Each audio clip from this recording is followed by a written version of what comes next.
50일 굿나잇 기도 10번째 기도의 가치. 요한계시록 5장 8절. 그 두루마리를 취하심에 네 생물과 24장로들이 그 어린 양 앞에 엎드려 각각 검은 고와 향이 가득한 금 대접을 가졌으니 이 향은 성도의 기도드리라. 기도는 하나님의 일입니다. 왜 우리가 지금까지 기도를 소홀히 했을까요? 그것은 우리가 어렵고 도움이 필요할 때만 기도하는 것이라고 생각했기 때문입니다. 이방 종교에서도 고난을 이기기 위해서 기도를 합니다. 그러나 그 방법으로만 기도하는 것은 철저히 사람이 고안한 방법이라는 사실입니다. 성경은 쉬지 말고 기도하고 깨어 기도하고 힘써 기도하라고 또 뜻을 정해서 기도하라고 말씀하고 있습니다. 이제 우리는 기도의 가치가 새로워져야 합니다. 기도하면 사람에게 유익도 있습니다. 그렇지만 기도는 먼저 하나님께서 약속하신 일입니다. 하나님께서 원하셔서 하는 것이 바로 기도입니다. 하나님의 영광을 위해서 사는 것이 바로 우리의 목적 아니겠습니까? 그 목적은 기도로 이룰 수 있기 때문에 기도는 하나님을 위해서 하는 일인 것입니다. 이 가치를 알 때 우리가 더 충성스럽게 기도하게 되는 것입니다. 오늘 말씀은 사도 요한이 환상 중에 본 하늘나라의 모습을 기록하고 있습니다. 두루마리와 검은고와 금대접을 보았습니다. 두루마리는 말씀, 검은고는 찬양, 금대접에는 향이 담겨 있었습니다. 대접에 가득한 향은 이 땅에서 성도들이 올린 기도였습니다. 기도가 소리로 드려지면 흩어지는 그런 소리가 아니라 하나님께 올려 드려지는 것입니다. 기도를 사람의 일로 여기지 말고 하늘에서 일어나는 놀라운 비밀이라는 사실을 알기를 원합니다. 농부는 왜 고단한데도 씨를 새벽부터 뿌리는 것입니까? 가을의 기쁨으로 30배, 60배, 100배로 거두기 때문입니다. 그래서 새벽부터 땅거미가 내려앉을 때까지 수고를 아끼지 않는 것입니다. 그처럼 이 땅에서 우리의 기도가 힘들어도 하나님께 향기로 올려 드려지는 것입니다. 우리의 수고와 힘든 것으로 그냥 끝나는 것이 아닙니다. 기도가 하나님의 일이라는 것을 새기기를 원합니다. 하늘에서 반드시 응답되는 소중한 것이라는 것을 알게 되기를 원합니다. 그럼 어떻게 기도가 이렇게 하늘에서 이루어지는 것이 됩니까? 첫째, 하나님 앞에 올라가기 때문입니다. 요한계시록 5장 8절. 그 두루마리를 취하심에 네 생물과 24장로들이 그 어린 양 앞에 엎드려 각각 검은고와 향이 가득한 금대접을 가졌으니 이 향은 성도의 기도드리라.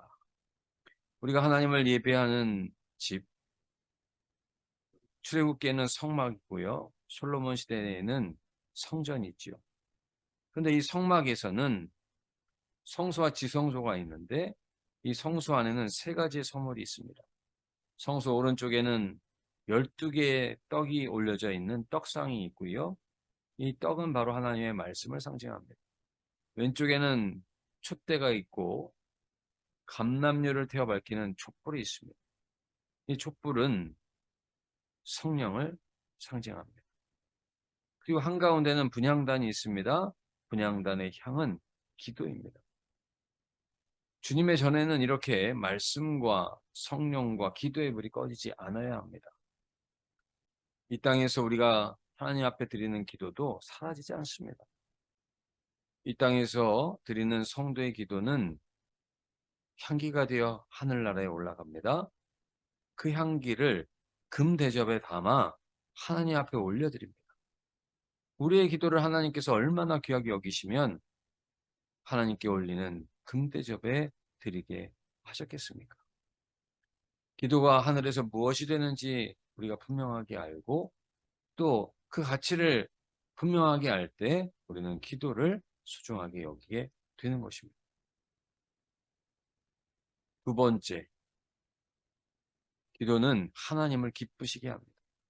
레위기 1장 9절, 그 내장과 정강이를 물로 씻을 것이요 제사장은 그 전부를 제단 위에서 불살라 번제를 드리지니 이는 화제라 여호와께 향기로운 냄새니라.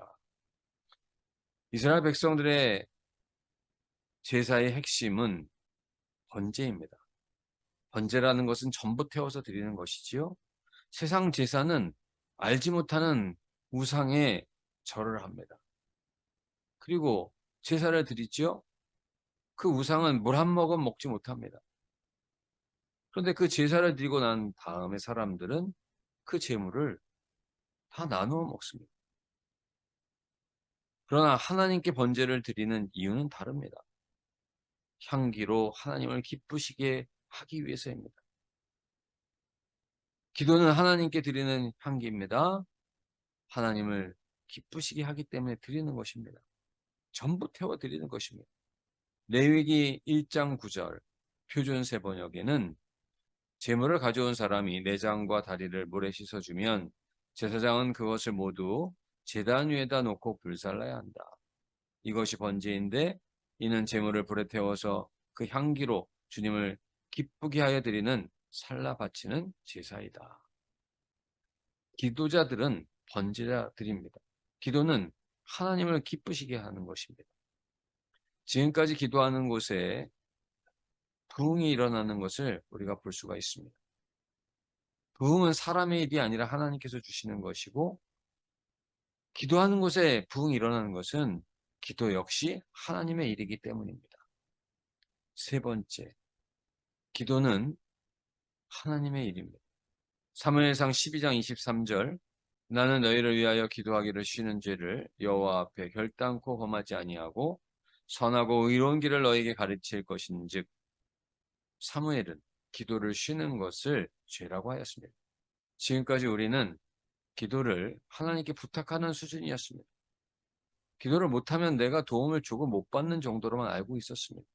그러나 선지자는 하나님께 기도하지 못한 것을 죄라고 말합니다.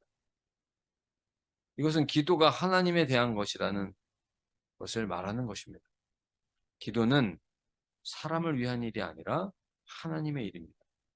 사무엘은 기도하는 일이 사람의 일이 아니라 하나님의 일이라는 것을 분명하게 알았습니다. 에스겔 36장 37절로 38절 주 여호와께서 이같이 말씀하셨느니라. 그래도 이스라엘 족속이 이같이 자기들에게 이루어 주기를 내게 구하여야 할지라. 내가 그들의 수요를 양떼같이 많아지게 하되 제사드릴 양떼 곧 예루살렘이 정한 절기의 양 무리같이 황폐한 성읍을 사람의 떼로 채우리라. 그러한즉 그들이 나를 여호와인 줄 알리라 하셨느니라 했습니다. 하나님께서 복을 주시겠지만 그래도 구해야 할 것이라고 말씀하셨습니다. 그 이유가 무엇입니까? 바로 응답하실 때 그 응답이 하나님께서 하신 일임을 알게 하시려 하시기 때문입니다. 그것이 우연이 아니라는 것을 말씀하고자 하심입니다. 우리는 어떤 가치보다 기도에 더 놀라운 가치가 있다는 사실을 분명하게 알아야 합니다. 우리는 하나님께 기도하지 않는 것을 아직도 죄로 여기지 않고 있습니까?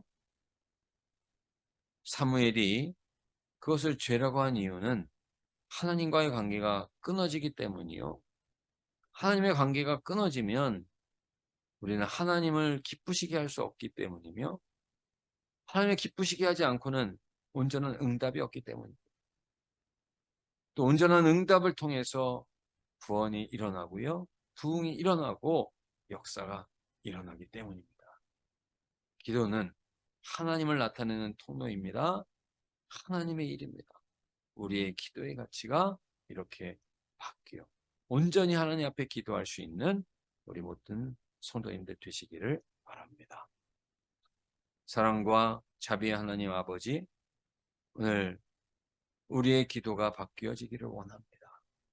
그저 우리의 소원 정도만 응답되는 것이 아니라 바로 하나님께서 기뻐 받으시는, 그리고 구원과 은총의 역사를 허락하여 주시는 하나님의 일이라는 사실을, 하나님 영광 받으시는 그 복된 일이라는 사실을 저희들에게 말씀하여 주셨사오니, 주님, 저희들이 기도를 쉬는 것을 다시 한번 돌이켜 얼마나 큰 실수이며 또 잘못인가를 분명하게 알게 하여 주시고, 다시는 기도를 쉬는 죄를 범하지 아니하고 날마다 주님 앞에 무릎 꿇고 기도함으로 주님의 기쁨이 되게 하시고, 하나님을 영화롭게 하는 삶을 살아가게 하시고, 또 하나님의 역사를 이루어 하나님 앞에 복된 삶을 살아갈 수 있는 우리 모든 성도님들이 다 될 수 있도록 인도하여 주옵소서.